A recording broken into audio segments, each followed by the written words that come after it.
Khona engazi ukuthi ngibelele manje futhi ngamukela kuyona i-channel ehamba phambili Radio Inkezi. Lami igama ngifeza ngithuthunga ngakho ngalo bathi iLast namakhumede. Ngane wethu-ke ukuthi mhlawumbe usemusha kuleli khasi ngizophinda ngicela enze sure uya-subscribe, wakhohlwa ukukhomenta nokulike nokushare okuyikhona okukhulu nakho konke. Bafethu umculo amapiano Bongani Mabuza West TV etsimu sola ngokunqaha nomnikelo ube kufanele udlulisele emndenini omculo Afropop ongasekho uWinnie Khumalo. Isoleze lithole ngemthombo yalo engashaya eceleni ukuthi uMabuza wase-TV wavula i-WhatsApp group wabe secela ukuba kuhlanganise umnikelo ubuzunikeza indodakazi kaWinnie Khumalo uRichabile Khumalo udumo lengoma ethi-ke Tshilo nethumlilo.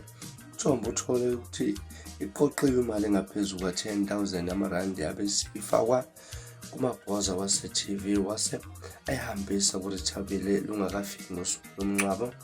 Bashaqekile ukuthola ukuthi uMabuza wase-TV akayihambisanga imali. Umebuzwa ngayo ungena ezintangeni usebika imbiba ubika nebuza. Isoleze lizwile enye ivoice yomunye umuntu wesifazane obevutha efuna le mali. Sewaqalekisa uMabuza wase-TV naye uMabuza ezwakala kwenye ekhala ngokuthi uRichabile usanda kumthumela ama-voice note ezwakala kuwo edakiwe futhi embiza ngazo zonke izihlamba. Kwenye uMabuza uthe imali uthe wathi ayifake kwi-account kadadewabo, kanti nodadewabo uzothi ayifake kwekandodana yakhe vele yadla lo mnikelo. Ethinta uMabuza engoma ethi umlutho nethi tsaka uvele waphika walala ngomhlanje ukuthi usola ngokudla umnikelo futhi-ke waphika nokuthi kunomsindo okhona ngale mali.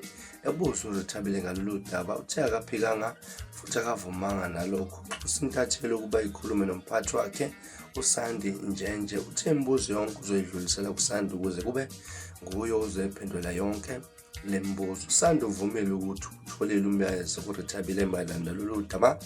Uthe lubucayi kakhulu. Uthe ngenxa yobucayi bodaba bazocela ukungathi vuka manje ubuye wanxusa ukuba kucoshelele uma kubikwa lolu daba njengoba uRichabile sazilile kunine.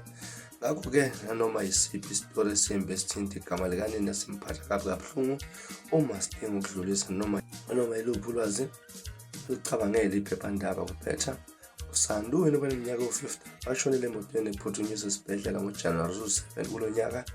Wafika emathuneni ase-Westpark Trimester ngoJanuwari 18. Ngenza wethu izona indaba ezithinta ukudliwa komnikelo ebekufanele ufike lapha kwindodakazi kaWinnie Khumalo ongasekho emhlabeni.